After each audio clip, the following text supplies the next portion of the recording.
पाठ 1 भाषा, लिपि और व्याकरण।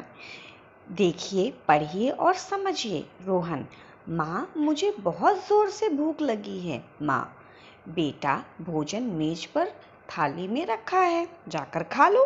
रोहन: माँ, मैं अभी हाथ धोकर आता हूँ। माँ: हाँ, खाने से पहले हाथ अवश्य धो लेना चाहिए क्योंकि हाथों में कीटाणु होने की संभावना होती है। रोहन: माँ, आपने भोजन में क्या क्या बनाया है? माँ: मैंने मनपसंद सभी चीज़ें बनाई हैं। रोहन: मेरी प्यारी माँ। बच्चों, आपने ऊपर हो रही वार्ता में पढ़ा कि लड़के ने अपनी माँ अपने मन की बात प्रकट करने के लिए क्या किया, उसकी बात माँ तक कैसे पहुँची, माँ ने अपने मन की बात लड़के तक पहुँचाने के लिए क्या किया आदि।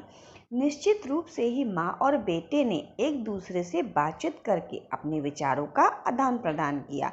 उनके बीच विचारों का यह आदान प्रदान भाषा के माध्यम से हुआ। इस तरह हम ये कह सकते हैं, भावों तथा विचारों के आदान प्रदान का माध्यम ही भाषा है। भाषा भाष धातु से बनी है, जिसका अर्थ है वाणी। वाणी के माध्यम से अपने विचारों को बोलना या प्रकट करना। इस तरह हमने जाना कि भाषा हमारे विचारों की अभिव्यक्ति का माध्यम है, यानी प्रकट करने का क्या है, माध्यम है। भाषा के द्वारा हम अपने भावों को दूसरों के सामने प्रकट करते हैं, दूसरों को भावों को समझते हैं। भाषा के कितने रूप होते हैं? भाषा के 2 रूप होते हैं, मौखिक भाषा और लिखित भाषा। मौखिक भाषा: जब हम अपने मन के विचारों को बोलकर दूसरों को समझाते हैं तो इसे मौखिक भाषा कहते हैं। यह भाषा का प्रारंभिक रूप होता है। उदाहरण जैसे टीवी देखना, गीत गुनगुनाना, रेडियो पे गाना सुनना, भाषण या संवाद में भाग लेना। लिखित भाषा: जब हम अपने विचारों को लिखकर प्रकट करते हैं तो इसे लिखित भाषा कहते हैं। जैसे उदाहरण पत्र लिखना, है ना, वार्षिक परीक्षा देना, किताब पढ़ना, अखबार पढ़ना आदि। भारत की भाषा, भारत में अनेक भाषाएं बोली जाती हैं और जो सबसे ज़्यादा बोली जाती है वो कौन सी भाषा है? वो हिंदी भाषा है ना। इसीलिए हिंदी को क्या कहा गया है? राष्ट्रभाषा भी कहा गया है। स्वतंत्रता प्राप्ति के बाद भारतीय संविधान ने 14 सितंबर 1949 में हिंदी को राजभाषा के रूप में घोषित किया था।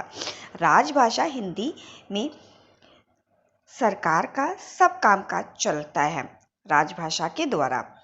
भारत में प्रतिवर्ष 14 सितंबर को हिंदी दिवस मनाया जाता है। पूरे विश्व में सबसे अधिक बोली जाने वाली भाषा वो कौन सी है? अंग्रेजी भाषा है। इसलिए अंग्रेजी को अंतर्राष्ट्रीय भाषा के रूप में जाना जाता है। इसके अतिरिक्त विश्व में अनेक भाषाएं बोली जाती हैं। विश्व की कुछ देशों की भाषाएं इस प्रकार दी गई हैं, जैसे जापान देश की भाषा क्या है? जापानी। पुर्तगाल की पुर्तगाली। इंग्लैंड की अंग्रेजी। नेपाल की नेपाली। रूस की रूसी। जर्मनी की जर्मन। फ्रांस की फ्रांसीसी और भारत की हिंदी। अब कुछ राज्यों की क्षेत्रीय भाषाएं दी गई हैं भारत के, जैसे पंजाब की पंजाबी, महाराष्ट्र की मराठी, तमिलनाडु की तमिल, केरल की मलयालम, आसाम की असमी, गुजरात की गुजराती, पश्चिम बंगाल की बंगाली, आंध्र प्रदेश की तेलुगु और ओडिशा की उड़िया, उत्तराखंड की पहाड़ी।